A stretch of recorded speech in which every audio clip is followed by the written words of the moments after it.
அதை தவிர்த்து மனோ இச்சைப்படி ஒரு மனிதன் வாழ்வானாக இருந்தால் நாளை மறுமையில் வெற்றி அடையாதவர்களாக அல்லாஹுடைய வேதனையின் பால் நரகின் பால் போகக்கூடிய ஒரு சந்தர்ப்பத்தை அல்லாஹ் ஏற்படுத்தி வைத்திருக்கிறான். நன்மைகளையும் தீமைகளையும் காட்டி அந்த வழிகளை தெளிவுபடுத்தி அதை தெரிவு செய்கின்ற உரிமைகளையும் அல்லாஹு தாலா எங்களுக்கு தந்திருக்கிறான். எனவே அல்லாஹ் தந்திருக்கிற இந்த அறிவை பயன்படுத்தி நாம் அல்லாஹுடைய நேரான பாதையின் பால் செல்வோமாக இருந்தால் நிச்சயமாக நாளை மறுமையில் நாம் எல்லோரும் எதிர்பார்க்கிற அந்த சுவர்க்கத்தை அடைந்து கொள்ளலாம். அதற்கு மாற்றமாக அல்லாஹுடைய போதனைகளை தவிர்த்து நபிகளாருடைய வழிமுறைகளை தவிர்த்து நாம் வாழுவோமாக இருந்தால் அவர்கள் செல்ல வேண்டிய இடம் நரகம் என்பதை அல் குர்ஆன் எங்களுக்கு தெளிவாக சொல்லுகிறது. எனவே எங்களுடைய உள்ளங்களை நாம் தூய்மைப்படுத்தி கொள்ள வேண்டும். எங்களுடைய ஒவ்வொரு அமர்வுகளும் ஒவ்வொரு செயல்களும் நாம் சுவனம் அடைவதற்குரிய ஒரு முயற்சியாக இருக்க வேண்டும், ஒரு வாய்ப்பாக பயன்படுத்தி கொள்ள வேண்டும் என்ற ஒரு இஹ்லாஸான உள்ளத்திலே எண்ணத்தை அல்லாஹு தாலா உள்ளத்தில் ஏற்படுத்த வேண்டும். கண்ணியத்துக்குரிய இஸ்லாமிய சகோதரர்களே, அல்லாஹு சுப்ஹானஹு வ தஆலா இந்த வானம் பூமியை படைப்பதற்கு முன்னால் ஒரு வருடத்திற்கு 12 மாதங்கள் என்று நிர்ணயித்து விட்டான். இந்த வானம் பூமியை படைப்பதற்கு முன்னால், இந்த உலகத்தை அல்லாஹ் படைப்பதற்கு முன்னால் உலகத்தினுடைய இயங்குகின்ற அந்த முறைகளை, அந்த முறைமை அல்லாஹு தாலா ஏற்படுத்திவிட்டு அதிலே ஒன்றுதான் ஒரு வருடத்திற்கு 12 மாதங்கள் என்று அல்லாஹு தாலா அல் குர்ஆனிலே சொல்லுகிறார். அந்த 12 மாதங்களில் மின்ஹா அர்பஅத்துன் ஹுருமுன், அதில் 4 சிறப்புக்குரிய மாதங்கள் இருக்கிறது என்பதை அல்லாஹு தாலா அந்த வசனத்திலே சொல்லி காட்டுகிறான். இப்படி அல்லாஹ் 12 மாதங்களை வருடத்திற்கு ஏற்படுத்தி அதில் 4 மாதங்களை சிறப்பாக்கி வைத்திருக்கிறான். அந்த 4 மாதங்கள் எங்களால் சிறப்பிக்கப்பட வேண்டும். ஏனென்றால் ஜாஹிலியா கால மக்கள் கூட அந்த 4 மாதங்களையும் சிறப்பித்தார்கள். நமக்கு தெரியும், அறியாமை காலம் என்பதை நாம் எல்லோரும் அறிந்து வைத்திருக்கிறோம். ஒழுக்க விழுமியங்களை தாண்டிய சட்ட அந்த விதிமுறைகளை தாண்டிய ஒரு வாழ்வுதான் அந்த ஜாஹிலியா வாழ்வு. அவர்கள் பெரும் அறிஞர்களாக இருந்தார்கள், பெரும் இலக்கியவாதிகளாக இருந்தார்கள். ஆனால் அவர்களிடத்தில் ஒழுக்கம் காணப்படவில்லை. அவர்கள் சட்டத்தை மதிக்கின்ற அந்த பக்குவம் அவர்களிடத்திலே காணப்படவில்லை. அதனால் தான் அவர்களை வரலாறு ஜாஹிலியத் என்று சொல்கிறது. எனவே கண்ணியத்துக்குரிய சகோதரர்களே, அந்த ஜாஹிலியத்துடைய மக்களாலும் மதிக்கப்பட்ட மாதம்தான் இந்த 4 மாதங்கள். எப்படி மதித்தார்கள் என்கிற நிலையை நாம் சுன்னாவில் தேடி பார்க்கிற பொழுது அந்த 4 மாதங்களும் அவர்கள் போராடுவதை தவிர்த்திருந்தார்கள். இன்னொருவருக்கு அநியாயம் செய்வதிலே இருந்து ஒதுங்கி இருந்தார்கள். வருடம் முழுக்க அநியாயம் செய்தவர்கள், 8 மாதம் இவைகளையெல்லாம் செய்து வந்தவர்கள், இந்த 4 மாதங்களும் புனிதமானது என்று சொல்லப்பட்ட காரணத்தினால், அப்படி ஒரு மரபு அங்கே இருந்த காரணத்தினால் அவர்கள் அந்த அநியாயங்களிலே இருந்து தவிர்ந்து வாழ்ந்தார்கள் என்கிற வரலாறை நாங்கள் பார்க்கிறோம். எனவே கண்ணியத்துக்குரிய இஸ்லாமிய சகோதரர்களே, அந்த 4 மாதங்களும் எவை என்பதை அல்லாஹுடைய தூதர் ஸல்லல்லாஹு அலைஹி வஸல்லம் அவர்கள் அழகாக சொல்லுகிறார்கள். அதில் 3 தொடர்ந்து வரக்கூடியது, 1 தனியே வரக்கூடியது என்று சொன்னார்கள். அந்த 3 தொடராக வரக்கூடியதில் முதன்மையானது துல்காதா மாதம், இஸ்லாத்தில் 11வது மாதம். இரண்டாவது, அதுக்கு அடுத்த 12வது மாதம் துல்ஹஜ் மாதம். அதற்கு அடுத்தது 1வது மாதம் முஹர்ரம் மாதம். இந்த 3 மாதங்களும் தொடராக வருகிறது.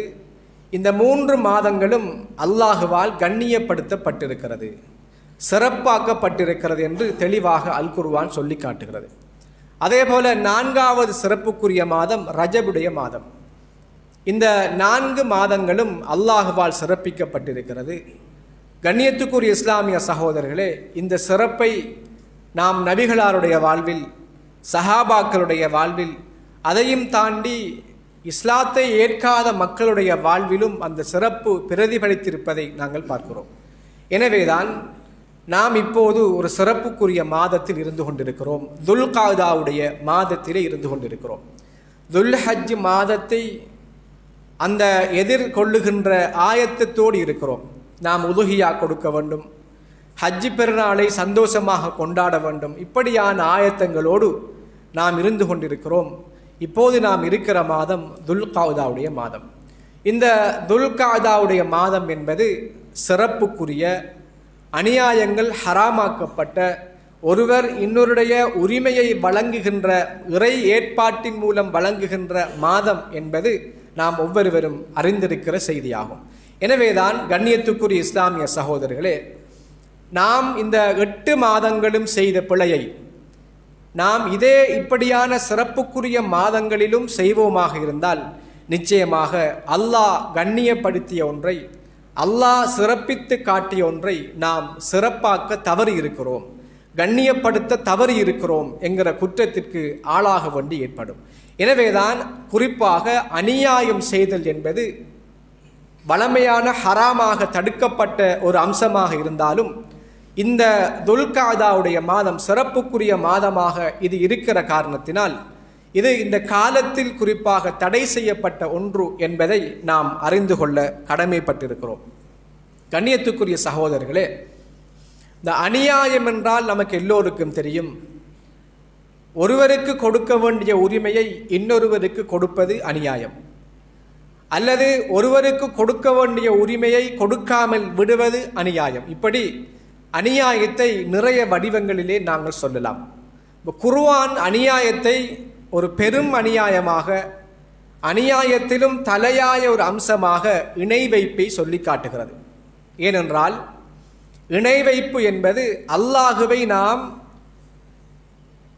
ஒருவனாக ஏற்று, அவனை ரப்பாக ஏற்று, எங்களுடைய எல்லா கடமைகளையும், வாழ்வில் வணக்கம் எல்லாவற்றையும் அல்லாஹுக்காக வேண்டியே செய்கின்ற அந்த இஹ்லாஸோடு செயற்படுகிற தன்மையிலே இருந்து ஒரு மனிதன் விலகுவானாக இருந்தால், என்னை படைத்து பரிபாலிப்பவன் அல்லாஹுவும் தான் இன்னொருவரும் தான் என்று ஏற்றுக்கொள்வானாக இருந்தால், நான் வணக்கம் செலுத்துவது அல்லாஹுவுக்கும் தான் இன்னொன்றுக்கும் தான் என்ற எண்ணம் வருமாக இருந்தால், செயல் ரீதியாக வருமாக இருந்தால், அது இணை வைப்பு.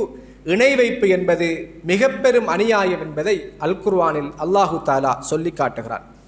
லுக்மான் அலைஹிஸ்ஸலாத்து வஸ்ஸலாம் அவர்கள் தன்னுடைய மகனுக்கு சொல்லுகிறார்கள், வஇத கால லுக்மானு லி இப்னிஹி, தன்னுடைய மகனை பார்த்து சொன்னார்கள், வஹுவ யஇதுஹு, அவர் ஒரு உபதேசம் செய்கிற பொழுது சொன்னார்கள், யா புனைய லா துஷ்ரிக் பில்லா, மகனே, என் அருமை மகனே, அல்லாஹுவுக்கு நீ இணை வைத்து விடாதே, இன்ன ஷிர்க லதுல்முன் அலீம், இணை வைப்பு என்பது மிக பெரும் அநியாயம் என்று அல்லாஹு தாலா இந்த வசனத்தில் சொல்லுகிறான்.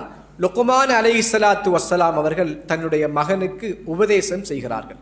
எனவே கண்ணியத்துக்குரிய இஸ்லாமிய சகோதரர்களே, நம்முடைய பிள்ளைகளுக்கும் இணை வைப்பு என்றால் என்ன என்பதை நாம் தெளிவுபடுத்த கடமைப்பட்டிருக்கிறோம்.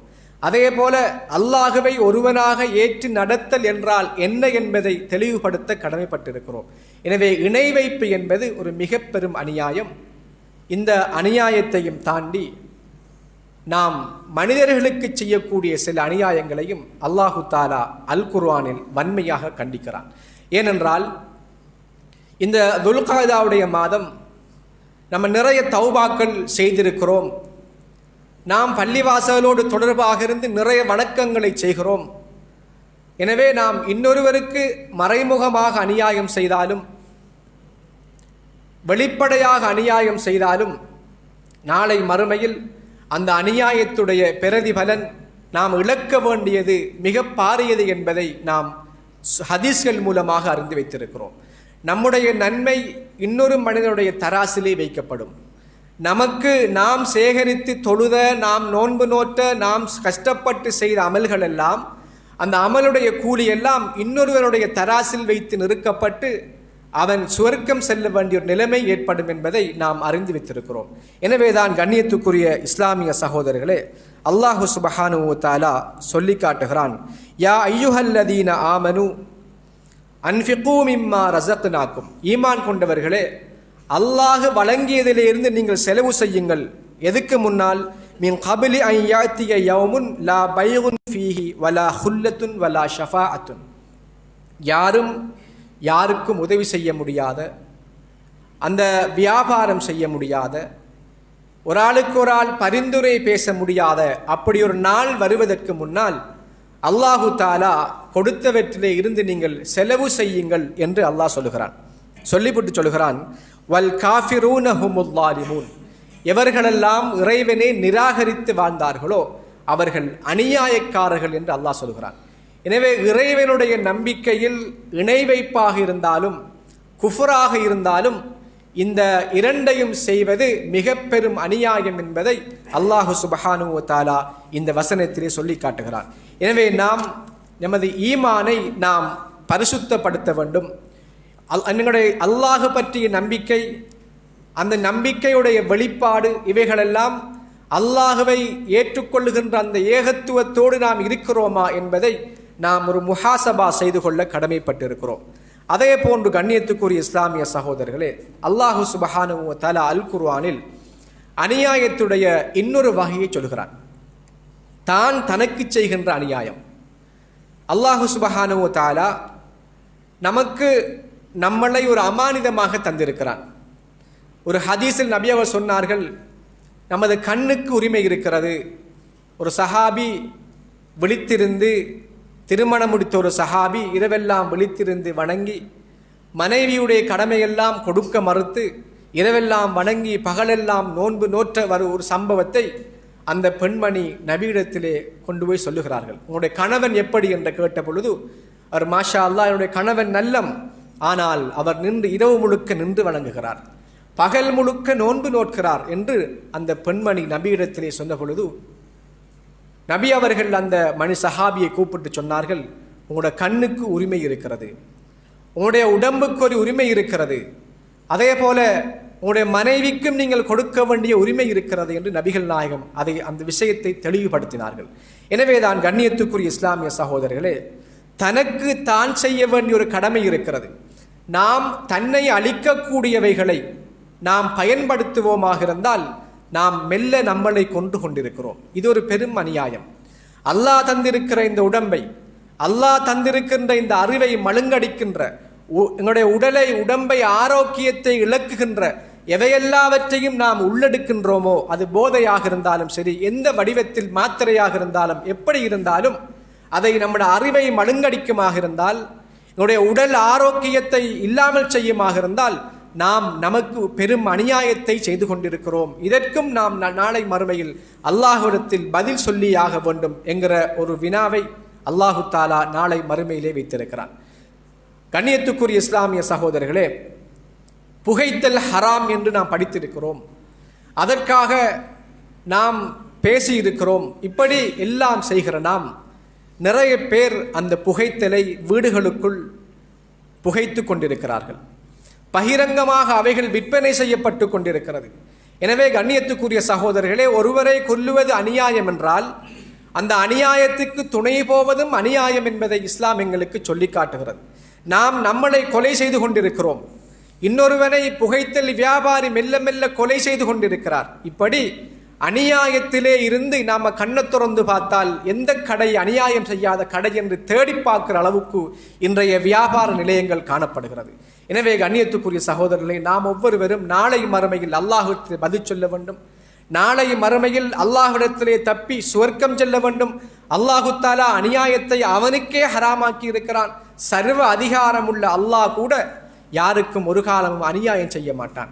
அல்லாஹு தாலா நபிகளா சொல்லுகிறார்கள், நான் எனக்கு அநியாயத்தை ஹராமாக்கி கொண்டேன் அல்லாஹ் சொல்லுவதாக சொன்னார்கள்.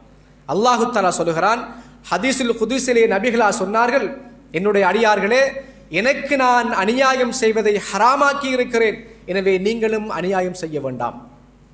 எனவேதான் எல்லா வல்லமையும் பொதிந்த, எல்லா சக்தியும் உள்ள அல்லாஹ் அவன் அநியாயம் செய்வதை அவனுக்கு ஹராமாக்கி இருக்கிறான்.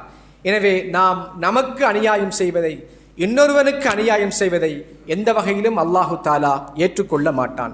எனவே கண்ணியத்துக்குரிய சகோதரர்களே, அல்லாஹு சுப்ஹானஹு வ தஆலா இன்னொரு விதமான அந்த அநியாயத்துடைய இன்னொரு வகை எங்களுக்கு சொல்லுகிறான்.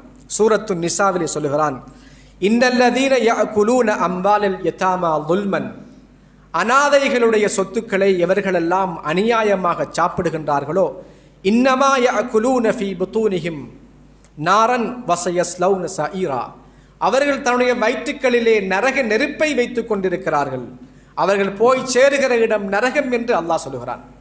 இன்னொருவனுடைய ஒரு அனாதையுடைய ஒரு சொத்தை நாம் அபகரிக்கிற பொழுது, அதை நாம் சாப்பிடுகிற பொழுது நம்ம வயிற்றில் நெருப்பை வைத்திருக்கிறோம், அது போய் சேருகிற இடம் நரகம் என்று அல்லாஹ் சொல்கிறான். கண்ணியத்துக்குரிய சகோதரர்களே, நம்முடைய சொத்து பங்கீடுகளை கொஞ்சம் புரட்டி பாருங்கள். நாளைக்கு மறுமையில் அதற்கு முதல் நம்முடைய தொண்டை குழியை உயிர் அடைந்து விட்டால் நம்ம எல்லாவற்றையும் கொடுத்து விட்டு வருகிறோம் என்று அல்லாஹ்விடத்தில் கெஞ்சுவோம். அந்த மனிதன் தான தர்மம் செய்யாதவன், சொத்துக்களை சேமித்து வைத்திருந்தவன், அது அவன் சொத்தை அவன் சேமித்தவன், தன்னுடைய சொத்தை தான் சேமித்ததை கொடுத்து விட்டு வருகிறேன் என்று அந்த மனிதன் அந்த தொண்டை குழியை உயிர் அடைகிற பொழுது கெஞ்சுவான். இப்படி தன்னுடைய சொத்துக்களையே நான் செலவு செய்துவிட்டு வருகிறேன் என்றால் இன்னொருவருடைய சொத்துக்களை நாம் வைத்திருந்தால் நிலைமை எப்படி இருக்கும்? எனவேதான் நாளைக்கு மறுமையில அல்லாஹு சுப்ஹானஹு வ தஆலா அந்த செல்வத்தினால் எங்களை தண்டனைக்கு உட்படுத்தப்பட இருக்கிறான். எவர்களெல்லாம் அவைகளை சேமித்து வைத்தார்களோ, ஜக்காத்து கொடுக்காமல் தான தர்மங்களை உபரியாக செய்யாமல் எவர்கள் சேமித்து வைத்தார்களோ அவர்களுக்கு நாளை மறுமையில் தண்டனை இருக்கிறது. எனவே நம்ம எல்லோரும் மௌத்தாகிற பொழுது இழக்க நினைக்கிற ஒன்று செல்வம் மாத்திரம்தான். நம்ம குடும்பங்கள் இருக்கும், பதவிகள் இருக்கும், பட்டங்கள் இருக்கும். மௌத்துடைய நேரத்தில் யாரும் அவைகளை பற்றி யோசிப்பது கிடையாது, அது தானாக சென்றுவிடும். ஆனால் நம்முடைய அதிகாரத்திலே இருக்கிற அந்த செல்வங்கள் மாத்திரம்தான் நம்முடைய பெயரில் இருக்கும், நம்முடைய கொண்ட்ரோல் அது இருக்கும். ஆனால் அதை மாத்திரம்தான் ஒரு மனிதனால் கடைசி வரைக்கும் வைத்திருக்கலாம், அதை கூட வைத்திருக்க கூடாது. எல்லாவற்றையும் கொடுத்து விட்டு வாரன் யா அல்லாஹ், கொஞ்சம் அவகாசம் தா என்று அந்த மனிதன் அல்லாஹ்விடத்திலே கேட்பான். எனவே நாம் இன்னொருடைய சொத்தை நமக்குள் வைத்திருந்தால் அந்த நேரத்தில் நிலைமை இதைவிட மோசமாக இருக்கும். இந்த சொத்து பங்கீடு என்பது நம்ம நபிகளா சொன்னது போல முதலாவது மறக்கடிக்கப்படுகின்ற அறிவு. எனவே நீங்கள் அதை கற்றுக் கொடுங்கள் என்று சஹாபாக்களுக்கு நபிகளா சொன்னார்கள். நம்மிடத்தில் இருக்கிற காணி, நம்மிடத்தில் இருக்கிற வளவு, நமக்கிட்ட இருக்கிற வீடு யாருக்கு சொந்தம் என்பதை நாம் பார்க்க வேண்டும். ஒரு பெண்ணை திருமணம் முடித்திருந்தால் அந்த பெண்ணுக்கு முறை தவறிய முறையில் அந்த செல்வம் வந்திருக்குமாக இருந்தால் அதற்கு உரிமை கொள்வதற்கு நமக்கும் உரிமை இல்லை, அந்த பெண்ணுக்கும் உரிமை இல்லை. எனவே கண்ணியத்துக்குரிய சகோதரர்களே, நிறைய பேர் மச்சினன்மாருடைய சொத்துக்களை வைத்திருக்கிறார்கள், நிறைய பேர் தன்னுடைய மனைவியுடைய உறவுகளுடைய சொத்துக்களை தமக்குள் வைத்திருக்கிறார்கள். இது மிக பெரும் அநியாயம் என்று அல் குர்ஆன் சொல்லுகிறது. இந்த அநியாயத்தோடு நாளைக்கு மறுமையில சுவர்க்கம் செல்ல முடியாது. நாம் எவ்வளவுதான் வணக்கங்கள் செய்தாலும், எவ்வளவுதான் தொழுதாலும், நோன்பு நோற்றாலும் நாளைக்கு மறுமையில் இந்த நிலையோடு சுவர்க்கத்திலே கொண்டு போய் சேர முடியாது என்பதை நாங்கள் பார்க்கிறோம். சுஃபியானு சௌரி ரஹிமஹுல்லா சொல்லுகிறார்கள்,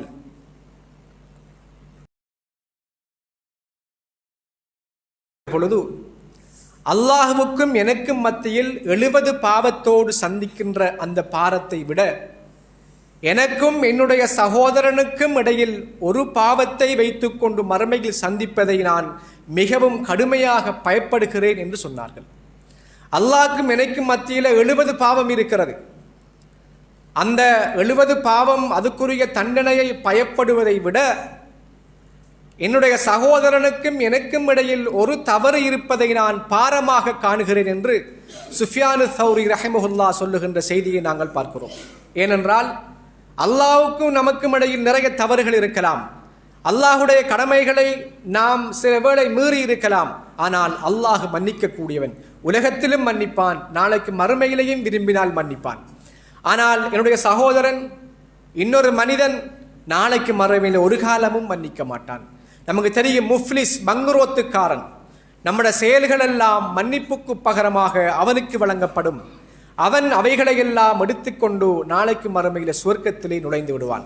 எனவேதான் கண்ணியத்துக்குரிய இஸ்லாமிய சகோதரர்களே, நாங்கள் உலகத்திலே செய்கின்ற அநியாயம் மறுமையிலும் அநியாயமாக வரும், பெரும் இருளாக வரும், எங்களை நரகத்திலே கொண்டு போய் சேர்க்கக்கூடிய அளவுக்கு அது இருக்கும் என்பதை அல் குர்ஆனும் சுன்னாவும் எங்களுக்கு சொல்லி காட்டுகிறது. அதே போல நபிகளார் சொன்னார்கள், மஹ்ஷருடைய மைதானத்தில் ஒரு லிவா ஒரு கொடி கொடுக்கப்படும். அந்த கொடி ஒரு மனிதனுடைய பின் துவாரத்திலே இருந்து இருக்கும். இப்படி முன்னால கொடி பிடிப்பதை நாங்கள் பார்த்திருக்கிறோம். ஆனால் நாளைக்கு மறுமையில ஒரு அநியாயக்கார மனிதன் பின்னால கொடி பிடித்து கொண்டு 50,000 வருடங்கள் அந்த மறுமையிலே அலைந்து திரியக்கூடிய நிலைமை வரும் என்று அல்லாஹுடைய தூதர் ஸல்லல்லாஹு அலைஹி வஸல்லம் சொன்னார்கள். நம்ம உலகத்தில் அநியாயம் இல்லாமல் அநியாயத்தோடு மறைந்து வாழலாம். ஒரு வெள்ளை ஆடை அணிந்து எவ்வளவு அநியாயம் செய்தாலும் மக்களுக்கு மத்தியில் நல்ல பேரோடும் புகழோடும் வாழலாம். ஆனால் நாளைக்கு மறுமையில் அல்லாஹுடைய சன்னிதானத்தில் அங்கே மறைக்கப்படாது. ஏனென்றால் இது மனிதனோடு சம்பந்தப்பட்ட விடயம். எனவேதான் கண்ணியத்துக்குரிய சகோதரர்களே, நாளைக்கு மறுமையில அந்த மனிதன் பின்னால் கொடியை பிடித்து கொண்டு 50,000 வருடங்கள் அநியாயம் செய்த குற்றத்திற்காக அலைந்து திரிவான். அதுக்கு பிறகுதான் அவனுக்கு கேள்வி கணக்க ஆரம்பிக்கும். எனவே நம்முடைய நிலையை கொஞ்சம் கற்பனை பண்ணி பாருங்கள். நம்ம இன்னொரு ஆளுடைய சொத்தை வைத்துக்கொண்டு வாழ்ந்து முடிந்தால், வாழுகிற முடிவுற கட்டத்திலே இருந்தால், அல்லது வாழ்க்கையை நம்ம ஆரம்பித்தால் நம்முடைய மறுமையுடைய நிலை எப்படி இருக்கும் என்பதை நாம் சிந்திக்க கடமைப்பட்டிருக்கிறோம். எனவேதான் கண்ணியத்துக்குரிய இஸ்லாமிய சகோதரர்களே, அல்லாஹ் சுப்ஹானஹு வ தஆலா அவனால் கண்ணியப்படுத்தப்பட்ட, அவனால் சிறப்பித்து சொல்லப்பட்ட ஒரு மாதத்தில் நாம் இருந்து கொண்டிருக்கிறோம். நாம் அநியாயம் செய்திருந்தால் அந்த அநியாயத்திலிருந்து நாம் எங்களை பாதுகாக்க வேண்டும். ஏனென்றால் நாளைக்கு மறுமையில் அந்த அநியாயம் எங்களை நரகிலே கொண்டு போய் சேர்க்கும். எல்லாம் வல்ல அல்லாஹ் சுப்ஹானஹு வ தஆலா இந்த மாதத்தை கண்ணியப்படுத்தி அநியாயத்திலிருந்து பாதுகாக்கக்கூடிய சந்தர்ப்பத்தை எனக்கும் உங்களுக்கும் தந்தருள்வானாக. வ ஆகிரு தஅவானா அனில் ஹம்துலில்லாஹி ரப்பில் ஆலமீன்.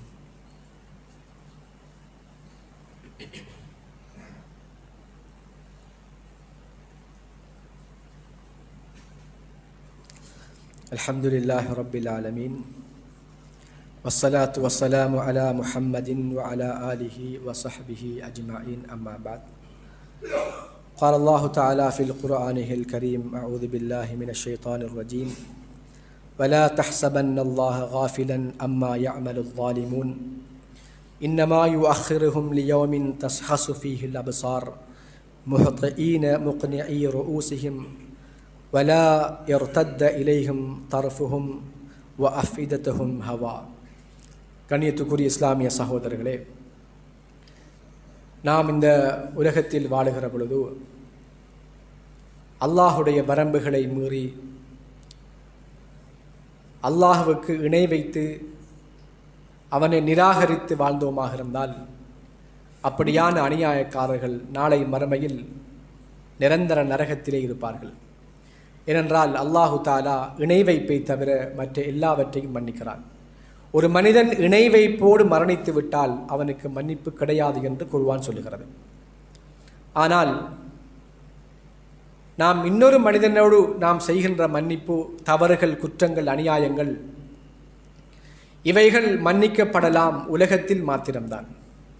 நாளை மறுமையில் மனிதனும் மன்னிக்க மாட்டான், அல்லாஹ்வும் மன்னிக்க மாட்டான்.